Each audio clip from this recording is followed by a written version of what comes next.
앉아 계시는 게 오랜만에 이제 좀 불편한 의자에서 몇 시간 동안 앉아 계시는 게 힘든데 견뎌야 됩니다. 견뎌야 돼요.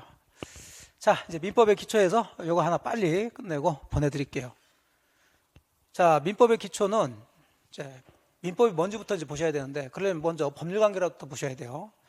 이 법률관계는, 즉 법하면 항상 법률관계를 기울라는 건데, 이 법률관계는 결국은 권리의무관계다 이렇게 생각하셔야 돼요. 권리의무관계. 자, 예를 들어 봅시다. 사람, 인간관계는 여러 관계가 있죠. 여러 관계 있는데, 그럼 여러 약속도 할 수 있다고 그랬어요. 자, 여러분이 만일에 친구분하고 내가 중개사 시험 공부하고 있는데 내가 합격하면 기분 좋게 한턱 쏠게, 이렇게 여러분이 친구분하고 약속을 했습니다. 그래서 여러분이 합격을 했어. 자, 근데 합격을 했는데 친구분한테 합격하면 한턱 쏘기로 약속했죠. 근데 여러분이 안 쏴. 안 쏴. 그럴 때 친구분이 여러분한테 빨리 한턱 쏘라고 요구할 수 있는 권리가 있느냐? 또는 여러분은 그 친구분한테 한턱을 쏠 의무가 있느냐? 이 문제인데, 그럼 권리와 의무는 어떤 것으로 구별되느냐? 이 권리가 있다라면, 만일에 여러분이 한턱을 쏘지 않으면, 즉 식사를 사지 않으면 친구분은, 이걸 강제력이라고 하는데, 법원에 여러분이 빨리 식사를 사도록 뭘 제기할 수 있어야 돼요? 소송에. 그래서 안 되면 국가의 힘을 빌어가지고 그 권리자의 의도를 시행을 할 수 있어야 돼요. 그걸 우리가 권리라고 그래요. 그럴 수 있나요, 이 경우? 친구분한테 한턱 쏜다고 그랬는데 안 쐈어. 친구분이 법원에 제가요, 저한테 한턱 쏜다고 그랬는데 안 쏘네요. 소송해서 한턱 쏘게끔 만들어주세요. 집행해 주세요. 할 수 있을까요? 아니야, 이거는요. 그냥 욕만 먹죠, 욕만. 욕만 먹고 다 SNS 다 차단하고 안 만나겠지. 예. 여러분도 그래서 법적으로 밥 살 의무는 없는 거예요. 그럼 비난은 받을 수 있지만. 예. 그러니까 이런 관계에는 법이 개입되질 않는다고요. 근데 아까처럼, 자, 여러분이 저한테 아파트 한 채를 5억에 샀어요. 산 것도 약속이라고 그랬죠? 네.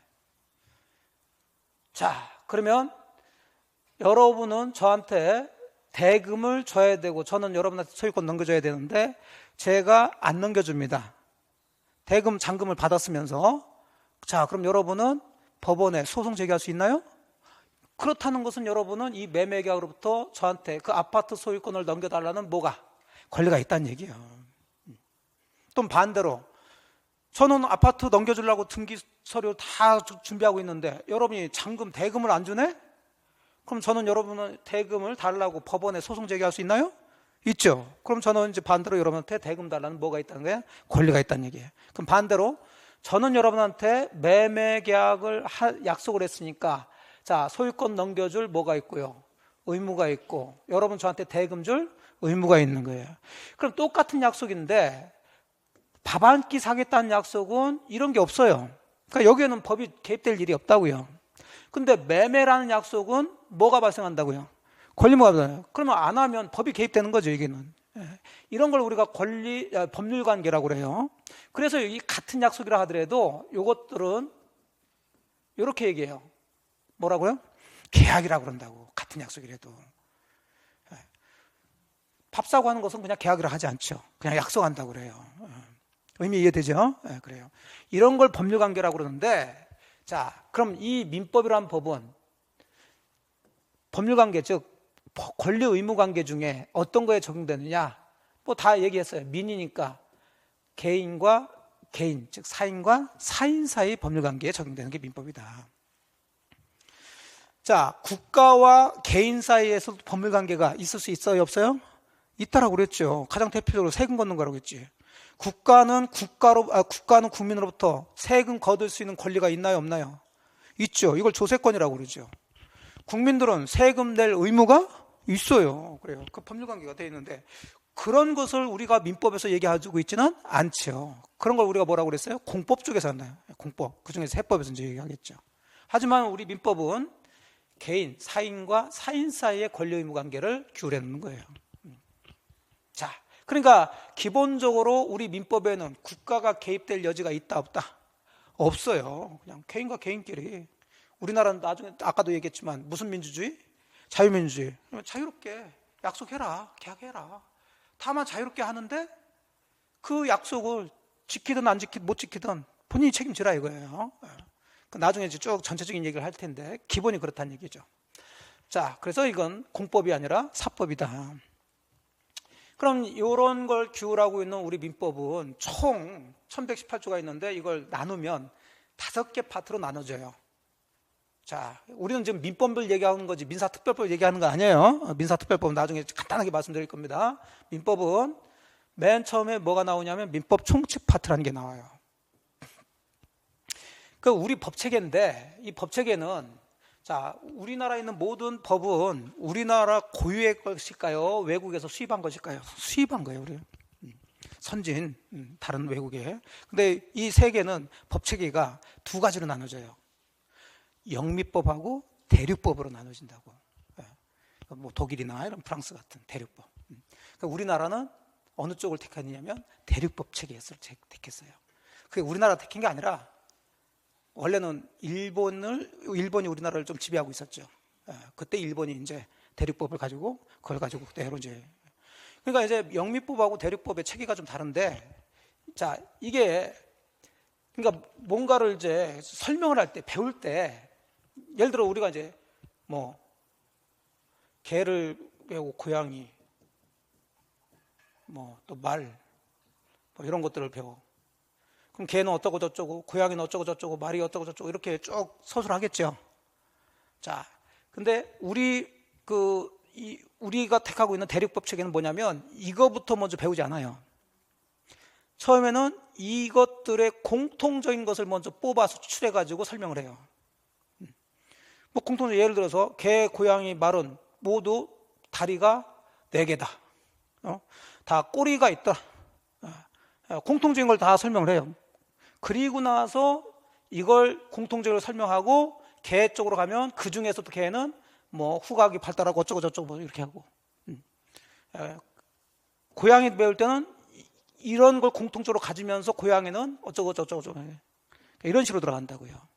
뭐 무슨 얘기인지 전달이 되나요? 그럼 요 앞에 있는 이 개별적인 것들의 공통점을 법에서는 뭐라고 그러냐면 총칙이라고 그래요. 총칙. 총 모든 것들. 그러니까 총칙은 항상 뒤쪽을 배우기 위한 여기에 적용되는 공통적인 원리나 내용들을 잡아놓고 있는 거예요. 그러니까 이건 민법이니까 민법 총칙이라고 그러겠죠. 그럼 다른 법이면 거기다 법자 하나 붙이면 돼. 뭐 총칙, 뭐 총칙 또는 총론. 이론적인 게 있으면 총론이라고 그러죠. 그래놓고 이제 구체적으로 물권이라는 권리를 배우는 것을 물권법이라고 그러고, 그래놓고 채권이라는 권리를 배울 때 채권법이라고 그래요. 자, 다시 얘기합니다. 민법은 개인과 개인 사이의 법률 관계, 법률 관계는 권리 무슨 관계? 의무 관계. 그럼 우리가 배워야 될 건 권리 의무인데 여러분도 생각해 봤을 때 권리가 좋은 것 같아요? 의무가 좋은 것 같아요? 권리. 그래서 민법은 권리 의무에 대해서 쭉 정해놓고 있는데 그 중에서도 뭐 중심으로 얘기하고 있냐면 권리 중심으로 얘기해요. 그럼 권리 중에 우리가 배울 권리가 뭐가 있고요? 물권이 있고 그 다음에 뭐 채권이라는 권리를 배우시게 돼요. 그래서 이 파트를 이제 민법 중에서 물권법, 이 파트를 채권법 이렇게 얘기한다고요. 자, 더 있는데 우리 중개사 시험은 사실은 이 파트에서 시험 문제가 나와요. 시험 범위가 여기야. 근데 여기도 다가 아니에요. 이 중에서도 부동산 중개와 관련된 것만 빼기 때문에 아주 극히 일부만 우리 중개사 시험에 나오는 거예요. 그건 이제 뭐 범위를 알 필요는 없고. 자, 그러면 조금 간단히 설명해 드리면 가족 간에도 권리 의무가 있을까요, 없을까요? 있지요. 부부 간에는 뭐 무슨 뭘 해야 될 의무, 부양 의무 뭐 있단 말이에요. 누가 죽으면은 상속을 받게 되죠. 상속권이라고 그러죠. 아무나 상속받을 수가 없죠. 그런 관계를 정해놓은 게 있어요. 그걸 우리가 가족법이라고 그러는데 그 가족법에는 2가지, 친족법하고 상속법이라는 게 있어요. 이렇게 해서 5개 편으로 해서 민법이 구성이 되어 있습니다. 근데 이것은 우리 시험범위도 아니다. 아니야, 부동산 중개하는데 뭐 무슨 상속인이 누구냐 그런 거 알 필요 없어요. 예. 자, 그래서 우리 시험은 여기까지다. 자, 이해되셨고. 예. 자, 그러면 우리가 배워야 될 것은 다시 자꾸 공부하시면서 뭘 배워야 될지 모르시는 경우가 있어. 우리가 배워야 될 것은 뭘 배우셔야 된다고요? 권리의무야, 권리. 개인과 개인 사이에 누가 권리를 가지고 있고 누가 의무를 가지고 지게 되는지. 예? 그럼 권리를 가진 사람은 뭘 의무자한테 청구할 수가 있어야 되겠죠. 그래서 아까 문제 보면 뭐 할 수 있냐 없냐 자꾸 물어본다고. 그럼 권리를 가지고 있으면 할 수 있다라고 해야 되지만 권리도 없는데 할 수 있다 그러면 틀린 질문이 되겠죠. 반대로 이제 의무자를 얘기하면 뭐뭐 누구는 뭘 해야 된다, 해야 한다, 뭐 이런 식의 질문이 나와요. 뭐 모든 문제가 다 그렇지 않지만 일반적으로. 그러면 우리가 배울 게 권리와 의무인데 그 중에서도 자, 이제 그러면 권리 의무가 뭔지는 간단하게 말씀하고 이제 들어가게 되는데, 자, 권리란 일반적으로 일정한 쭉 이렇게 나오는데 이거 외울 필요는 없습니다. 자, 제가 용어가 나오면 뭐 해보라고 그랬어요? 쪼개보라고 그랬잖아요. 쪼개보라고. 그러면 권리는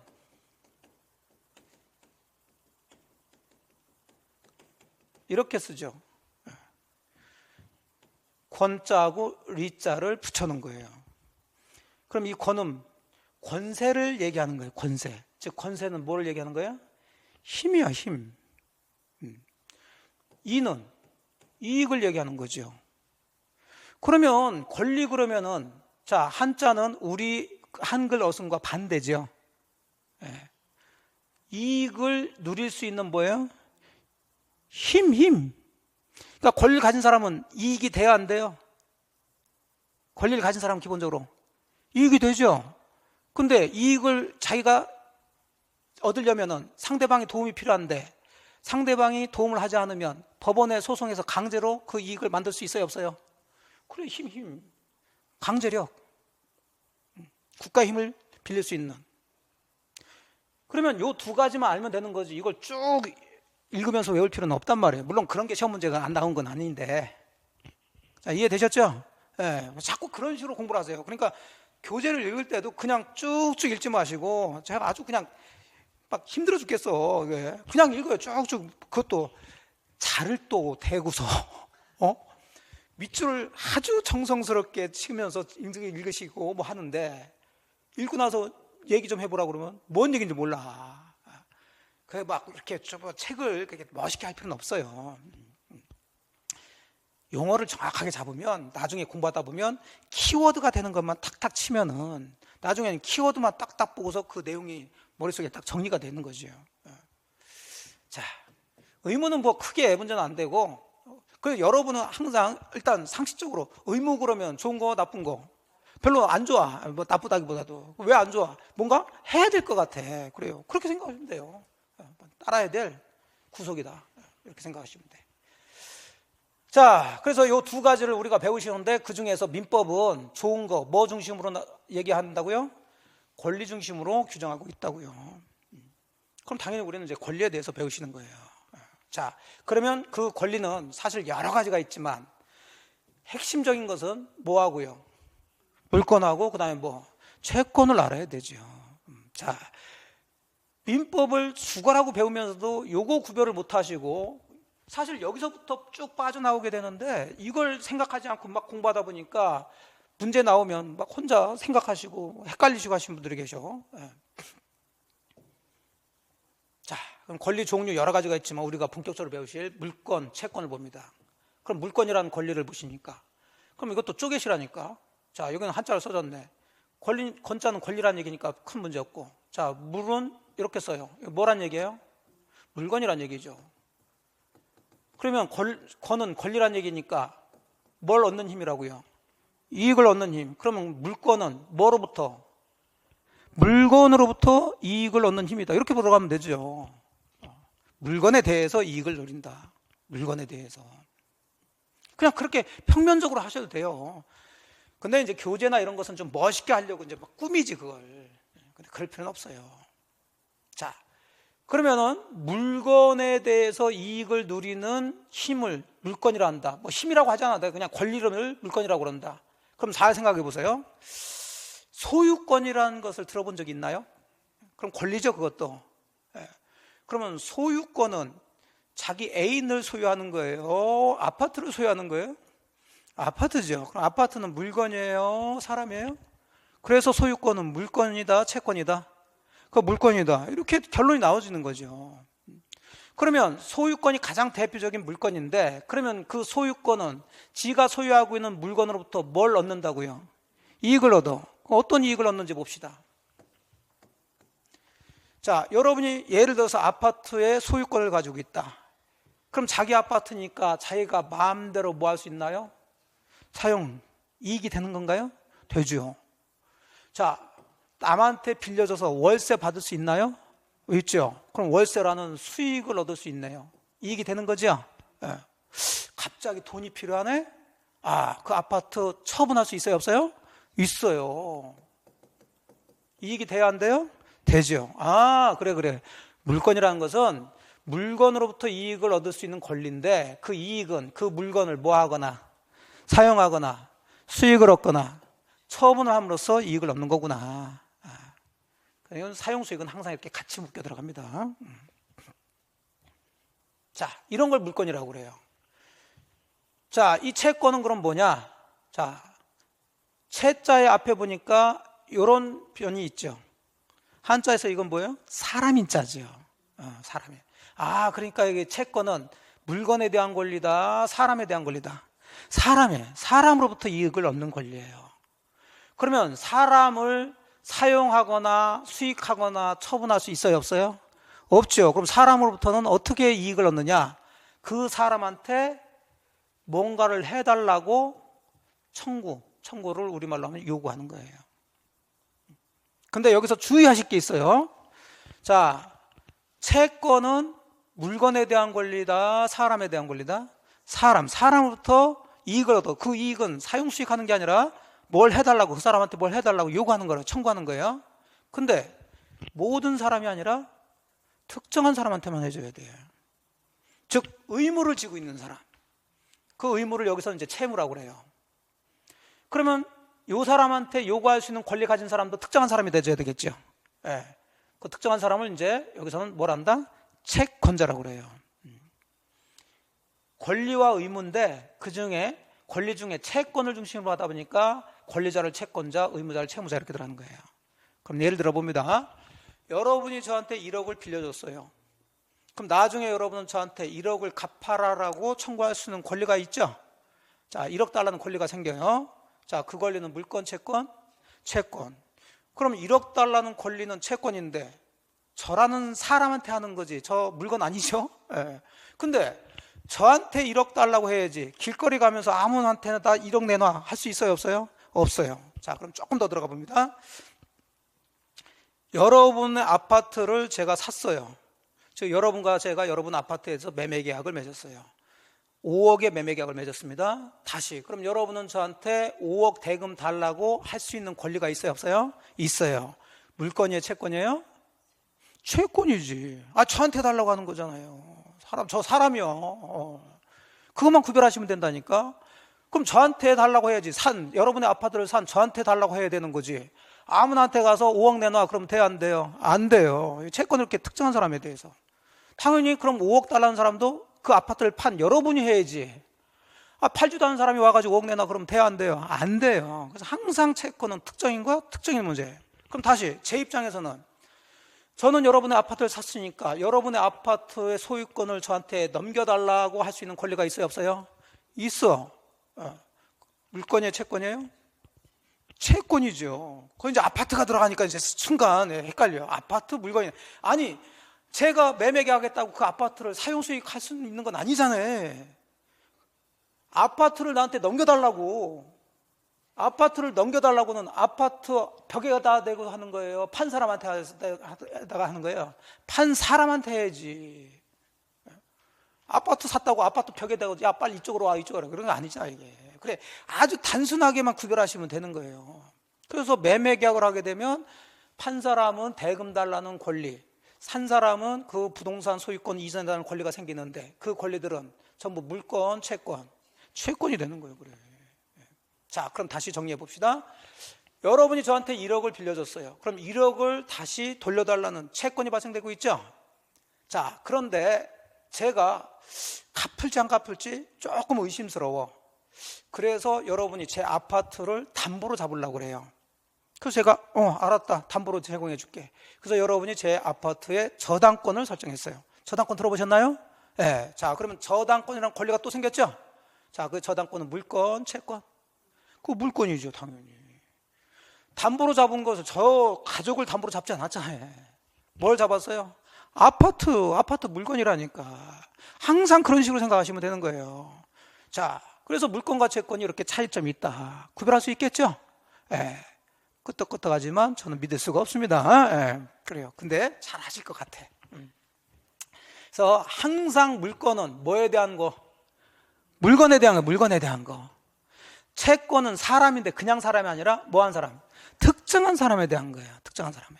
자, 이래서 이제 문제가 되는 건데, 그러면 비교 들어가기 전에 한번 생각해 봅시다. 그러면 둘 다 권리인데, 자, 물건은 물건에 대한 거고, 채권은 특정인에 대한 권리예요. 그럼 생각해 봅시다.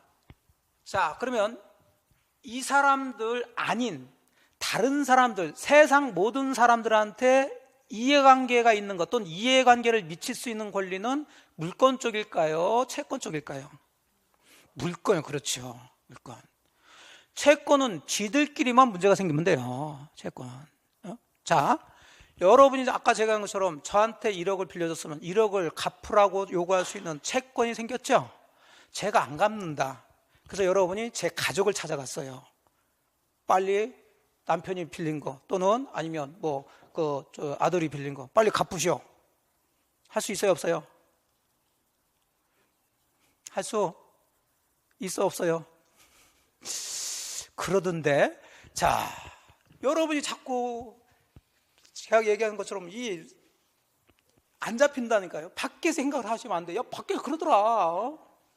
근데 제가 채권은 항상 특정인한테만 한다니까. 이게 보면서도 그런다니까요. 그러니까 금방 듣고서도. 그럼 특정인은 져야지.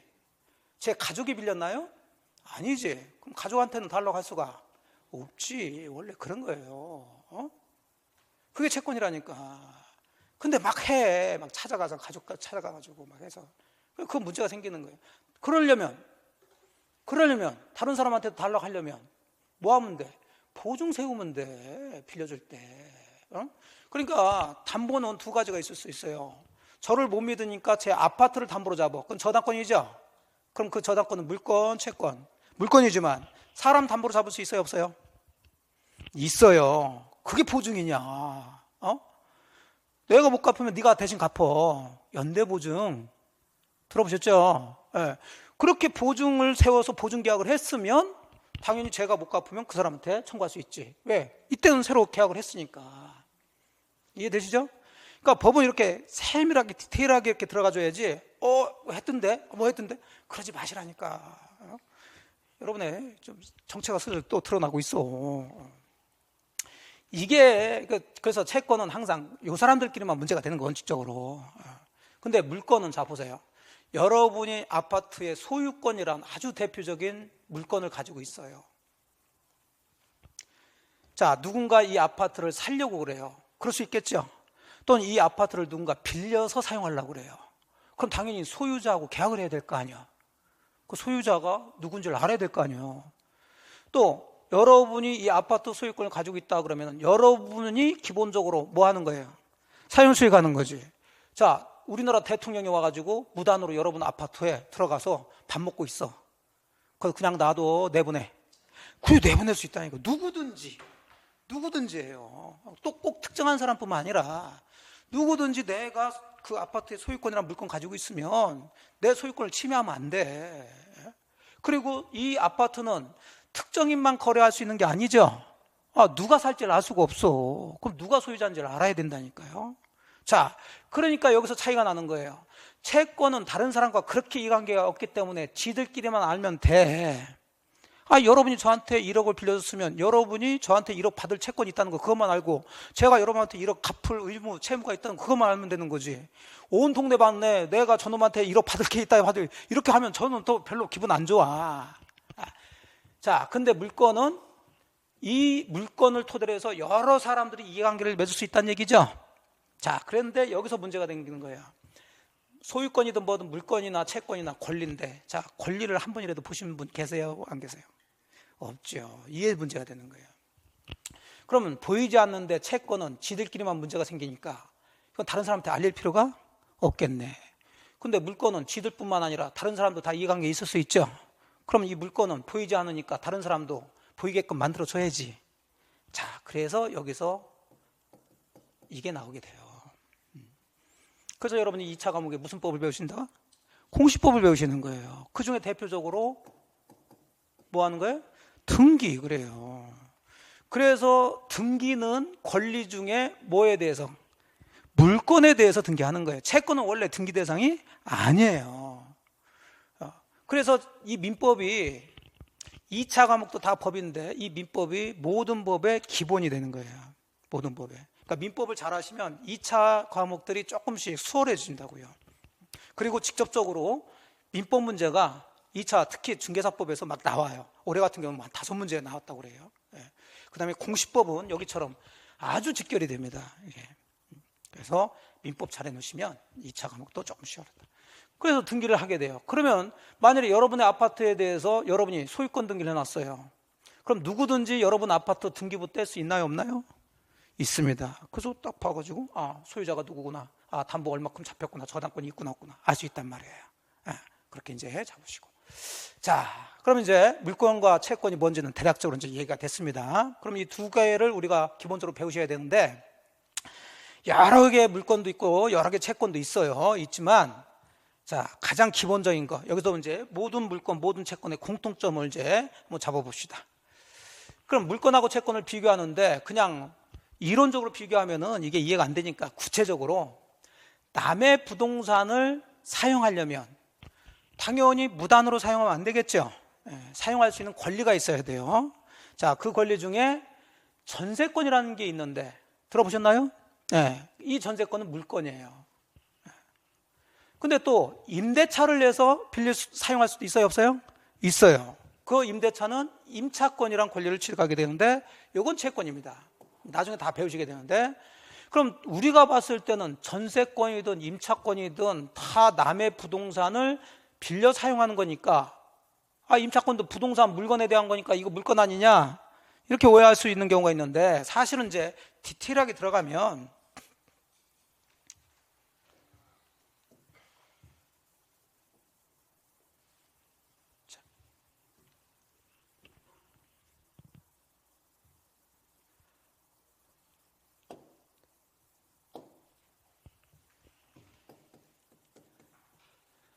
갑의 부동산 우리 빌려 사용하려고 그러는데 얘가 전세권을 가지고 사용하려고 그런다. 자, 이건 물건이다, 채권이다? 물건이에요. 자, 근데 얘가 임대차를 내서 거기서 발생하는 임차권이라는 권리를 가지고 사용한다. 이건 물건이다, 채권이다? 채권이에요. 그러면 요거나 일반적으로 보통은 남의 부동산을 빌려 사용하는 건데, 물론 이런 권리가 발생이 되려면은 그냥 가만히 앉았다고 해서 발생되는 게 아니라 요 건물 소유자하고 뭘 해야 될까요? 계약을 해야 돼요. 요건 무슨 계약? 전세 계약 또는 전세권 설정 계약을 해야 돼요. 요건 임대차 계약을 해야 돼요. 근데 이제 좀 봅시다. 그럼 전세권은 물건인데 계약만 해서는 될까요, 안 될까요? 물건은 보여, 안 보여? 안 보여. 계약은 지들만 했지. 그래서 뭘 하라고요? 그래, 등기를 해야 되는 거예요. 그러니까 이제 여기서 또 아니던데, 전세금 한 2억 3억 주고 전세 계약하고 들어가 살던데. 들어보셨죠? 이건 전세권이 아니에요. 이거는 우리가 얘기하고 있는 전세권은 전세권 설정 계약하고 등기까지 한 물건을 얘기하는 거예요. 나중에 디테일하게 또 설명드리겠지만, 그럼 밖에 있는 전세는 물건이다, 아니다? 이건 아니에요. 이것은 우리나라만 있는 아주 특이한 제도인데, 그래서 이제 전세권이란 물건도 특이한 제도인데, 이건 이제 법적으로는 이쪽으로 들어가요. 채권 쪽으로 이제 취급을 합니다. 그러면 이건 등기까지 해서 전세권을 취득했다 그러면은 이렇게 생각하셔야 돼. 물권은 사람에 대한 권리, 물건에 대한 권리. 물건. 그러니까 이걸 발생시키기 위해서는 계약은 하지만 그 다음부터는 이 사람하고는 상관이 없다 생각하세요. 일단은. 그래서 이 전세권은 그냥 이 부동산에 직접 붙어 있는 거다. 보이지 않지만 이렇게 생각하시라고. 그래서 요 기간 동안에 얘가 요 부동산을 직접 뭐 하거나 사용하거나 뭐 할 수 있는 수익. 자, 처분할 수 있을까 없을까? 없지. 부동산 자체 처분할 수 없지. 요것만 할 수 있어. 소유권 처분까지 다 할 수 있지만. 자, 근데 임차권은 물권이다 채권이다? 채권. 그럼 똑같이 요 사람하고 요 사람, 자, 빌려준 사람을 우리가 임대인이라고 그래요. 항상 법에서 빌려준 건 대, 빌리는 건 차. 그럼 이것은 공짜로 임대료 내고, 임대료. 그래서 임자를 붙이는 거예요. 그럼 여기는 무슨 인? 임대인. 여기는 임차인. 이렇게 이제 말을 맞는, 한자 가지고 말장난 하시는 거예요. 자, 그럼 여기 임대차 계약을 하겠죠. 하면 얘가 임차권을 취득하기 위해서 등기할 필요가 있다 없다? 없어요. 등기할 필요가 없어요. 그럼 이 사람 임차권 취득해. 그러면 임차권은 채권이야, 물건에 대한 거예요, 사람에 대한 거예요? 사람에 대한 거. 나중에도 말씀드리겠죠. 그러면 이 임차권 가지고 요 임대차 기간 동안 요 사람은 직접적으로 이 물건에 대해서 이 임차권이 성립되는 게 아니라 지가 저 부동산을 잘 사용, 수익할 수 있도록 임대인한테 뭐 하는 거예요? 요구하는 거예요. 요구. 야, 좀 부서지면 고쳐주고, 내가 잘 사용할 수 있게끔 인도 넘겨주고 이렇게 해줘. 대신에 임대인은 그래, 그렇게 할 테니까 너는 뭐 임대료 좀 줘, 차임 줘, 월세 줘 라고 요구하는 거예요. 사실은. 하지만 전세권은 얘한테 요구하는 게 아니라 그냥 그 기간 동안에 얘가 그냥 자유롭게 이 건물을 뭐 하고 있는 거예요? 사용 수익하는 거예요. 의미 이해되셨나요? 네. 자, 그러면 이제 물권 채권을 이제 구별 일단 했어요. 그러니까 겉에서 봤으면 똑같아. 언뜻 봐서는 다 남의 부동산 빌려 사용하는 거야. 네. 자, 근데 차이점이 있단 말이에요. 첫 번째, 그 프린터도 보시겠지만 전세권, 임차권, 권리인데 다 보인다, 보이지 않는다? 보이지 않아요. 자, 그러면 대항력이 있냐 없냐 이제 이걸 먼저 체크하는데, 그럼 대항이란 단어가 나왔어요. 대항은 뭐라고 해석하시면 돼? 대항. 아까 얘기했죠. 선이 제3자에게 대항할 수 없다 해서 대항 얘기했잖아요. 뭐라고 얘기한다고요, 대항? 그래, 이게 문제가 되는 거예요. 용어를 금방 까먹어. 주장한다고 그래요, 주장. 그러니까 잘 보세요. 용어만 잡으면 50%는 그냥 먹고 간다니까요. 자, 무슨 얘기냐면 요거나 2년 계약을 했다고요. 아직 2년 지나지 않았는데, 그럼 그렇다 하더라도 이쪽에서 소유권 가지고 있겠죠? 뭐 임대인이나 전세권 설정자라고 그러는데, 그 소유자가 자, 그 부동산 팔 수 있어요, 없어요? 있지. 또는 경매 들어갈 수 있어요, 없어요? 있지. 그래서 이렇게 넘어왔어요. 이 사람을 우리가 이제 양순이라고 그래. 또는 새로운 소유자죠. 자, 그냥 들으세요. 그냥 이거 들으시라니까. 자꾸 필기할 필요 없어요. 수도 없이 듣고 수도 없이 할 거라니까. 또 필기했다고 해가지고 여러분 가셔가지고 복습해? 하지도 않잖아요. 다 알아. 또 버리실 거잖아, 그거. 프린트로 돼 있으니까. 걱정하지 말라니까. 그냥 잘 들으셔가지고, 아, 저런 게 지금 내가 공부하기 전에 밖에서 잘못 살았구나, 그것만 느끼시라니까. 즉, 여러분 법대로 살지 않았구나, 그걸 느끼시라니까. 그걸 지금 오늘은 그것만 느끼고 가셔도 굉장히 큰 수학이에요. 이걸 하지 않고 공부를 하면 계속 시험 볼 때까지 그냥 자기 멋대로 한다니까요. 그러니까 무슨 학교 다닐 때 뭐 역사 공부 이런 거하고 좀 달라요. 이게 공부 열심히 한다고 해가지고 이렇게 되는 게 아니라니까. 지금 대항력 얘기를 하고 있어요. 대항은 뭐라고요? 주장. 그러면 얘는 지금 얘하고 계약했어요, 안 했어요? 안 했잖아요. 안 했으니까 새로운 소유자니까, 야, 내 거니까 이제 나하고는 계약 안 했으니까 내가 사용하려니까 나가셔. 이럴 때 이 사람은 지금 이런 권리들이 있어요, 없어요? 있지. 그럼 이 권리를 가지고 얘한테도 주장할 수 있냐 없냐? 이거라니까. 이걸 대항력이라고 그래요. 응? 자, 전세권 물권이에요. 자, 물권은 계약만 해서는 발생된다 안 된다? 안 되고 다른 사람이 다 알 수 있도록 뭐 해놔라? 등기. 그럼 얘도 이 건물을 사거나 경락받을 때 등기부 봤을까 안 봤을까? 봤겠지. 그럼 얘가 소유자고 얘는 전세권자구나. 전세권자 기간이 아직 남았구나. 알까 모를까? 알면서 샀거나 경락받았을 거 아니에요. 그럼 알고 있는 사람한테는 주장할 수 있어요 없어요? 있지. 알고 있으니까. 우리 학원도 보세요. 학원도 만일에 다음 주에 제가 휴강을 해. 몸이 아파. 여러분이 제가 몸이 아픈지 뭔지 알아 몰라? 모르잖아. 갑자기 휴강해. 그러면 여러분은 학원한테 뭐라고 하지? 학원에서는 그러면 얘기를 할 수가 없다고. 대항을 못 한다고. 근데 제가 아파가지고 미리 공지를 해놨어요. 여러분한테. 알렸다고요. 근데 공지를 일주일 동안 늘 해놨는데 여러분이 와가지고 왜 강의 안 하냐고 그러면 학원에서 할 얘기가 있어요 없어요? 있다니까. 주장할 수 있다니까. 그 대항력은 아무것도 아니에요. 기본적으로 알고 있는 사람한테는 기본적으로 뭐 할 수 있어요? 주장할 수 있지. 그러니까 아까도 가짜 매매 계약을 했지만 그 매매 계약이 무효지만 그걸 빤히 알면서 산 사람한테는 뭐 할 수 있다? 대항할 수 있다. 주장할 수 있다니까. 알고 있는 사람한테는. 그거 알리라고 그래서 등기를 해놓은 거예요. 그 결론적으로 물권은 대항력이 있다. 즉 계약 당사자 아닌 다른 사람한테도 주장할 수 있다고요. 그 의미는 무슨 의미냐면 아무리 지 거고 지가 이 사람하고 전세권 설정 계약을 하지 않았다 하더라도 얘가 전세권이 있는 한 이 사람은 얘 보고 나가라 할 수가 없어요. 그래서 쭉 살아가지고 기간 다 끝났으면 자 얘는 전세금을 받아야 되겠죠. 자 누구한테 받아야 돼요? 갑한테 병한테? 병한테 받은 거예요. 그럼 뒤집으면 누가 전세금을 반환할 의무가 있느냐 이렇게 이제 시험 문제가 나오는 거예요. 누가 전세금을 반환해 줘야 돼요?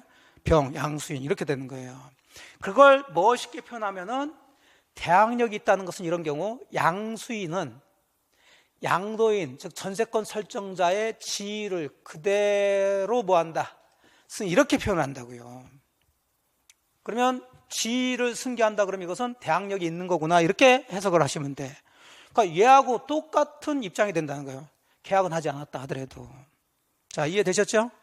자 그런데 얘가 만일에 임대차에서 뭘 가지고 있다면 임차권 가지고 있다면 이거 등기했어요 안 했어요? 안 했어. 물론 현실적으로는 이 사람이 다 살펴보고 그러겠지만 그런 걸 현실 보시면 하면 안 돼. 권리는 보이는 게 아니에요. 그 다음에 이건 뭐라고요? 채권은 항상 모든 사람한테 특정한 사람은 계약한 얘한테만 얘기할 수 있지. 얘하고는 계약 안 했죠. 그럼 얘한테는 주장할 수가 없다. 그걸 멋있게 대항력이 없다. 따라서 이때 같은 경우는 얘가 아직 기간이 남았다 하더라도 새로운 소유자가 당신 나가시오. 그럼 나가야 돼? 버텨야 돼? 나가야 돼. 그러면 이 사람은 보증금 받아서 나가야 되겠죠? 자, 보증금을 그러면 얘한테 달라고 할 수 있어요? 없어요? 없어. 나 보증금 줄 때까지 나 못 나가. 밖에서 맨날 그래요. 그러면 안 돼, 법적으로. 사실은 불쌍하지만 나가야 돼요. 그리고 보증금은 특정한 사람은 받은 사람한테 해줘야지. 채권은 원리를 정확히 잡고 들어가시라고요. 그러면 쉬워져. 근데 이 생각이 갖춰지지 않으니까 얘 했다가 왔다 갔다 하고 그러다가 정 나오면 난 모르겠다 그러고서 한다고. 응? 지금 정확하게 보시면 돼. 채권은 항상 누구에 대해서만 특정한 사람은 여기 계약한 사람에게 해야 되겠지. 얘에 대해서만 달라고 해야 돼요. 보증금을. 얘한테는 보증금 달라고 할 수가 없어요. 나가라고 그러면 나가면서 얘한테 이제 보증금 달라고 해야지. 근데 생각해 봅시다. 만약에 이게 경매로 넘어가면 똑같아요. 경매도 나가야 돼. 그럼 얘한테 보증금 달라고 해야죠. 얘가 줄 돈이 있을까 없을까? 없지. 경매에서 좀 다 망해버렸는데 이런 문제가 생긴다고요. 그러니까 한마디로 물권과 채권을 비교하게 되면 같은 권리지만 어느 게 힘이 좀 셀까요? 물권이 힘센 거야. 물권은 모든 사람한테 다 주장할 수 있다니까요. 그걸 유식하게 뭐라 한다고요? 대항력이 있다 이렇게 표현한다니까. 대항력이 있다. 근데 채권은 특정한 사람한테만 주장할 수 있어. 그 사람 아닌 사람한테는 주장할 수가 없어요. 이걸 뭐라 한다고요? 대항력이 없다 이렇게 얘기한다고 법에서는. 네. 그러면 이제 이런 생각이 들겠죠. 아닌데 아파트 같은 경우는 여기 경매해도 임차인은 안 나가는데. 그럼 이제 너무 넓힌 거지. 지금 제가 지금 설명하는 것은 뭘 얘기하고 있는 거예요? 민법을 얘기하고 있는 거예요. 민법의 물권과 채권은 이래요. 자, 그럼 이제 여러분이 의심이 되니까 살짝 얘기할게요. 그럼 민법대로 하게 되면 이 사람은 아파트가 됐든 토지가 됐든 상가 건물이 됐든 뭐가 됐든 임대차에서 임차권이 있다면 기간 중에 그 부동산이 다른 사람한테 넘어가면 얘는 소유자가 새로운 소유자가 나가시오 그러면 나가야 돼? 그대로 버텨야 돼? 나가야 된다고요. 자, 그렇게 되면 이제 문제가 생기는 게, 자, 임대인, 임차인 중에 사회적으로 현실적인 경제적 약자가 누가 될까요? 임차인이겠지. 그럼 법의 또 기본적인 이념은 약자 보호죠. 예. 그래서 민법대로 하면은 이 사람들 맨날 쫓겨나고 보증금 날리고 이런 일이 벌어질 수 있으니까 최소한의 보장은 해주자. 그럼 최소한은 사람이 사는데 의식 뭐예요? 주. 그래서 임대차의 대상물이 뭐일 때는, 주택일 때는 여기는 민법이 적용되면 안 되겠다. 최소한 살게는 해야 될 거 아니에요. 그래서 민법과는 별도로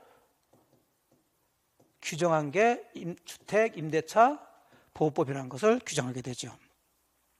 그러니까 여러분들이 흔히 알고 있는 아파트 빌라에서의 임대차 그러면은 민법이 적용된다, 주택 임대차 보호법이라는 특별법이 적용된다, 여기에 적용된다고. 그럼 여기서는 민법의 어떤 미비점을 보완하기 위해서 특별하게 만든 거니까 말 그대로 여기는 누굴 보호하기 위해서? 임차인이에요. 그러면 임차인이 가장 약점이 채권이 임차권 가지고 다른 사람한테는 뭘 못해? 대항을 못하죠. 그러면 만들어줘야지. 뭐 할 수 있게? 대항을 할 수 있게. 그럼 대항을 하려면 뭘 해야 될까요?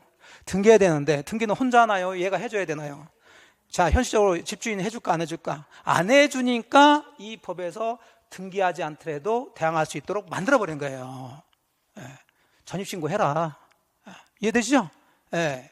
그래서 이런 걸 다 모아가지고 우리가 민사특별법이라고 이제 배우시는 거예요. 그러니까 민사특별법은 다른 게 아니라 민법에서 적용되게 되면 누군가 극히 피해를 보거나 문제가 생겼을 때 그걸 보완하기 위해서 하나씩 만든 법이에요. 그게 5개 법이 있고 그걸 하나로 묶어가지고 민사특별법이라고 해서 거기서 6문제가 나와요. 예. 그러면 우리는 민사특별법을 보기 위해서는 당연히 뭘 알아야 돼요? 민법이 이해가 되셔야 돼. 이 민법이 이해가 되지 않으면 이게 절대로 이해가 되지 않아요. 뭐 주택임대차니 뭐 상가건물 임대차라든지 뭐 가등기 담보등기가 뭐 여러 가지가 있어요. 그래서 이것은 나중에 이게 어느 정도 되고 난 다음에 이제 강의를 해드리거나 여러분들 공부를 들어가시면 됩니다. 자, 그러면 이제 첫 번째 차이점 보셨어. 물권은 대항력이 있다. 채권은 대항력이 없어요. 원칙적으로. 네, 되셨고 대항력의 의미 잡으셨죠. 자, 그래서 가볍게 들어가 봅시다. 대항력이 있냐 없냐. 대항력은 주장하는 거예요. 주장. 물권인 전세권은 대항력이 있으므로 존속기간 중에 목적물이 다른 사람한테 넘어갔다 하더라도 양수인이 전세권 설정자의 지위를 뭐 한다고요? 승계. 대항력이 있다는 거예요. 그래서 전세권자는 계속 그 부동산 사용할 수 있고요. 나중에 기간이 끝나면 자, 누가 전세금을 내줘야 된다고요? 양수인이. 자, 이런 거 시험 문제 내는 거예요, 이제. 그러면 반대로 전세권자도 누구한테만 전세금 달라고 청구할 수 있는 거예요? 양수인한테 해야지. 전소유자한테 야 내가 너한테 전세금 줬으니까 내놔 이렇게 할 수는 없어요. 그러나 채권이 임차권은 대항력이 없어. 그래서 기간 중이라도 목적물 다른 사람한테 넘어갔으면 임차인은 원칙으로 그 목적물의 양수인에게 임차권을 주장하면서 나 계속 살래요 할 수 없어요. 또 양수인한테는 보증금 달라고 청구할 수 없습니다. 자, 이렇게 되셨고. 자, 그 다음에 자, 이거나 어쨌든 을이 가지고 있는 권리죠. 예. 근데 이 사람들이 조금 문제가 생겨가지고 이 권리를 다른 사람한테 넘기고 싶어. 이걸 넘기는 것을 말 그대로 양도 또는 처분이라고 그러죠. 그래서 자기는 빠져나오고 얘가 요 남은 기간 동안에 이 부동산을 사용하게끔 하려고 그래요. 예. 또는 요 지위를 그대로 가지고 있으면서 전세권자나 임차인 지위를 가지고 있으면서 지가 빌린 이 부동산을 얘한테 또 빌려주려고 그래. 그러면은 우리 법에서는 뭐라고 그러냐면 앞에다가 항상 뭐자를 쓰냐면 전자를 써요. 그럼 만일에 이게 빌려주는 게 또 전세로 빌려줬다 그러면 이걸 뭐라고 그래요? 전전세. 네. 자, 임대로 빌려준다 그러면 전대. 빌려주는 걸 대라고 그랬잖아요. 다시 얘기합니다. 또 한 번 그러면 법률 용어는 뭐로 쓴다고요? 전. 그러면 제가 여러분의 부동산을 사서 다시 또 팔았어. 자, 사는 걸 매매라고 그러죠? 또 매매했어. 뭐라고? 전매. 그래. 그래. 그러니까 그냥 막 쓰는 거예요. 그러니까 용어는 그냥 말 하나하나만 보시면 다 이해가 된다니까요. 그래서 또 한 번 하는 것을 앞에다 뭐 쓴다고요? 전자를 쓰는 거예요. 전자. 그래서 얘가 저 부동산을 전전세를 넣으려고 그래. 또는 전대를 하려고 그래. 또 빌려주려고 그래요. 또는 이 권리를 다른한테 넘기려고 그래. 자, 다시 봅시다. 물건. 이해했으면 다 끝나요. 물건은 사람에 대한 권리다. 물건에 대한 거다. 물건. 요 기간 동안에 사람, 상대방은 이제 이건 보지 마시고 관여할 이유가 없어요. 자유롭게 사용수익하면 돼.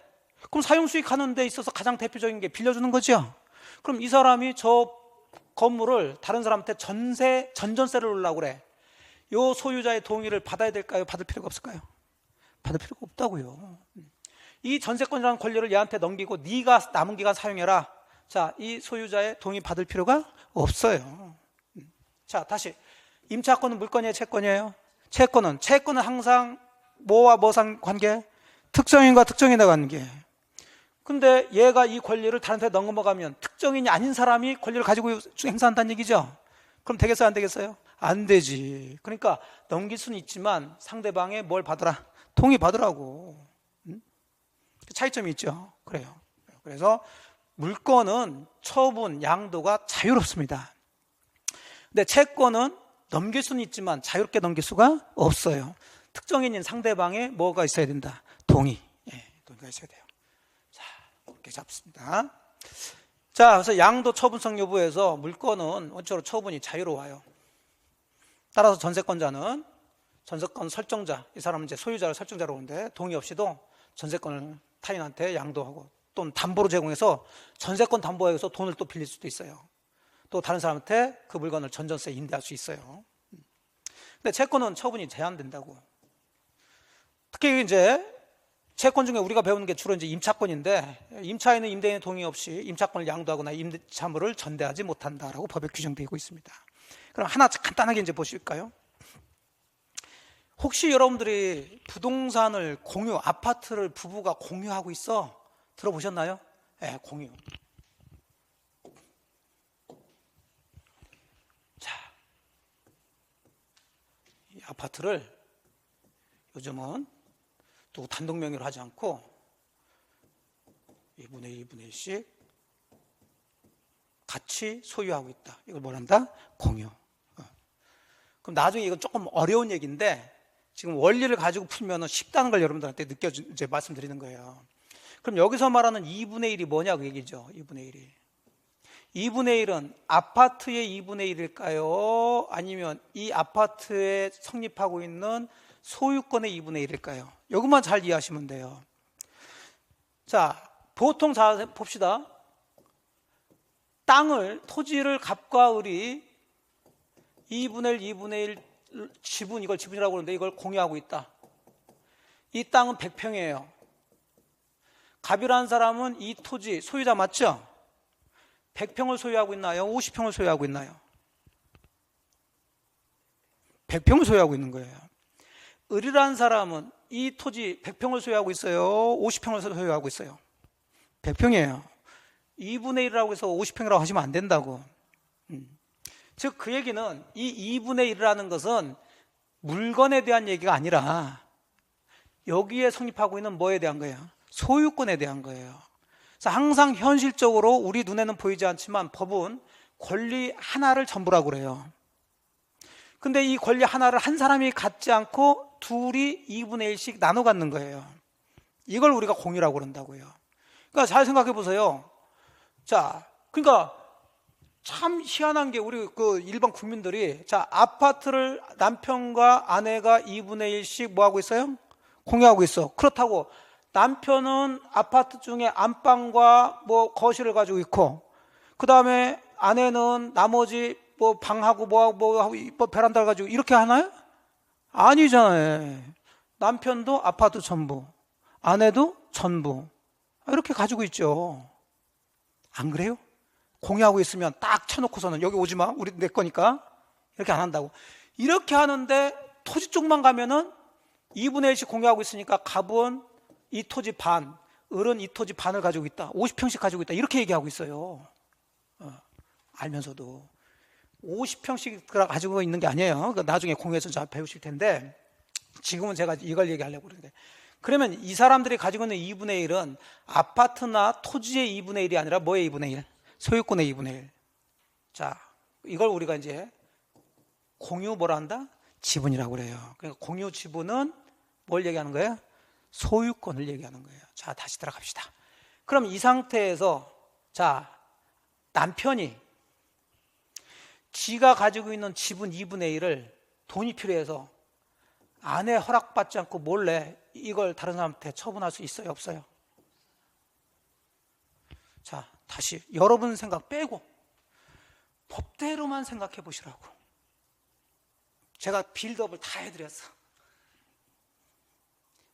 죽으려고 어디서 지가 마음대로 처분해 이러지 말고 법대로 생각하는 게 이게 그렇게 쉬운 게 아니라니까요. 자, 다시 지분은 뭐라고요?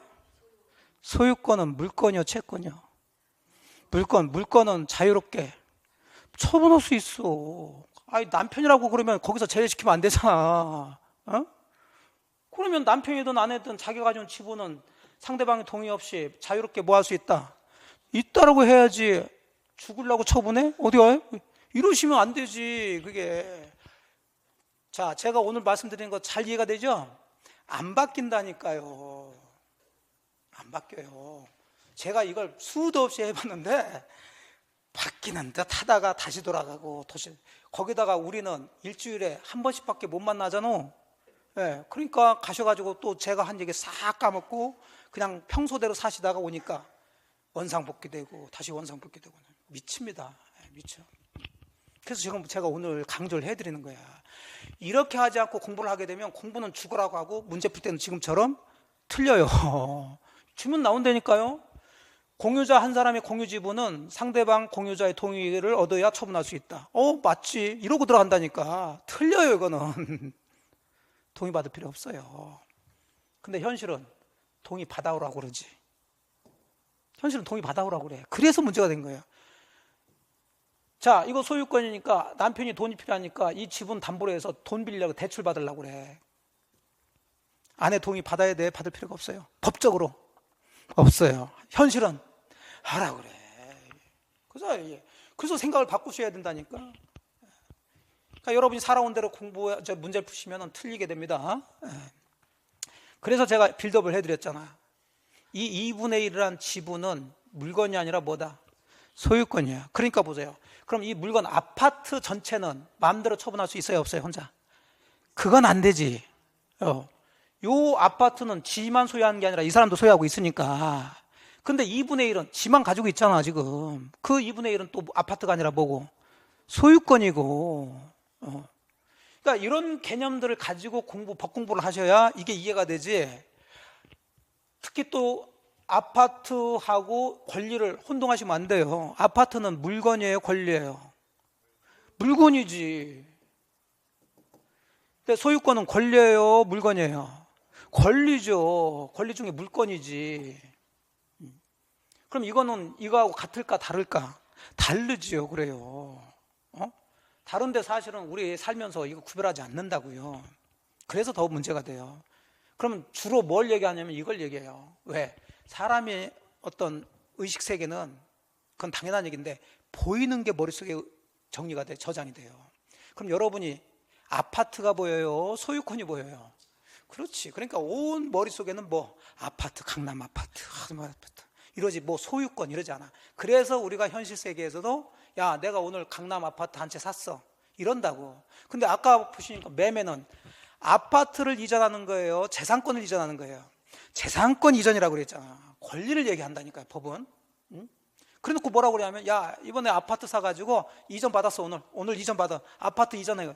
강남에 있는 아파트를 어떻게 끌고 왔어 그래? 말을 그렇게 한다고요.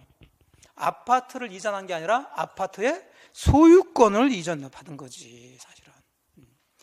근데 그렇게 안 해요. 그 사고를 고쳐야 된다고, 그게. 특히 민법은 물건 중심, 권리 중심.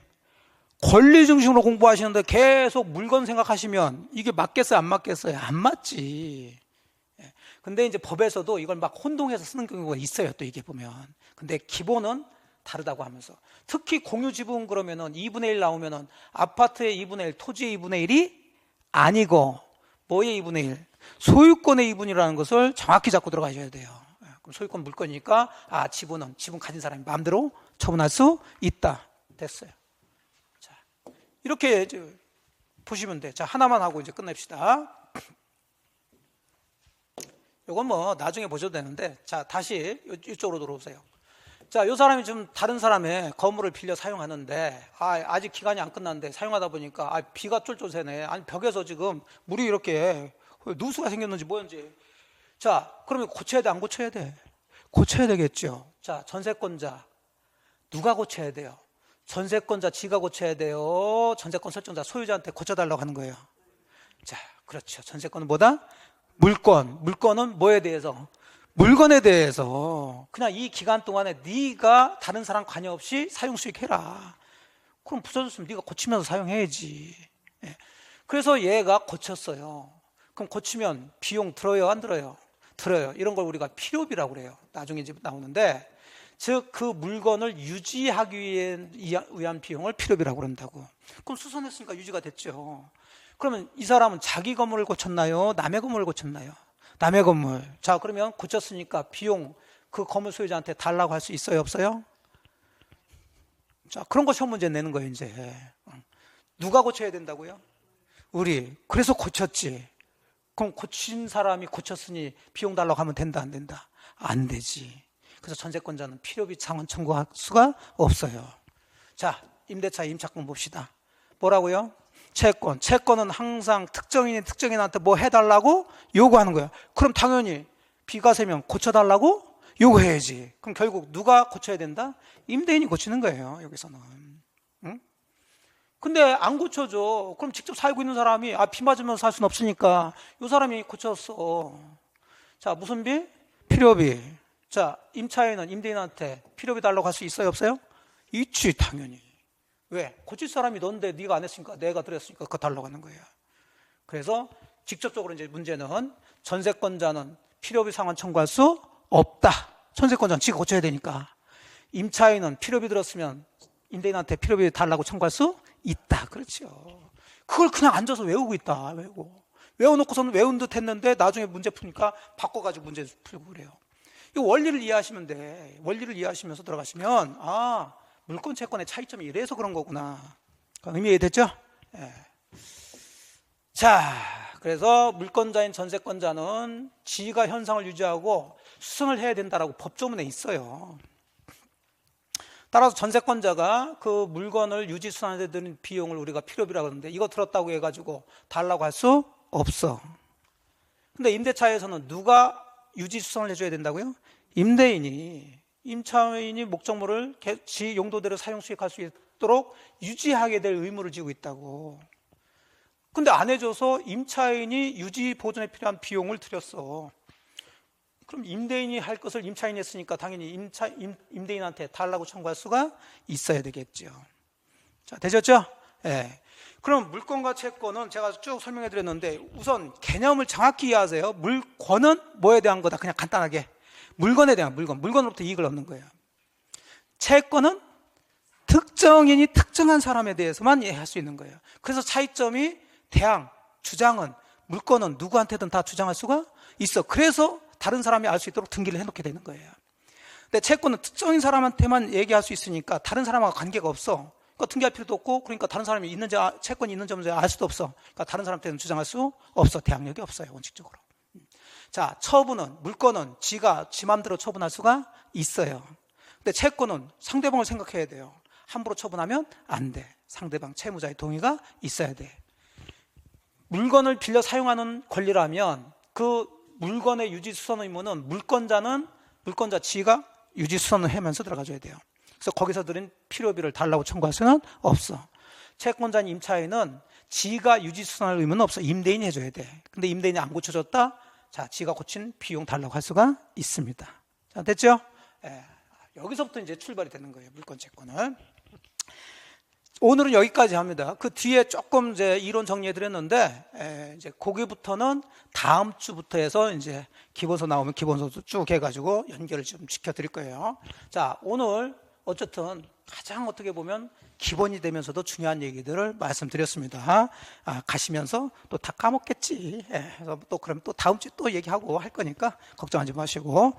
자, 이제 출발은 했으니까 아까 처음 말씀드린 것처럼 내년에 반드시 꼭 합격하시고 제가 옆에서 여러분들이 합격할 수 있도록 최선을 다하겠습니다. 다음 주에 뵙도록 할게요. 고생 많으셨어요. 수고하셨습니다. 예.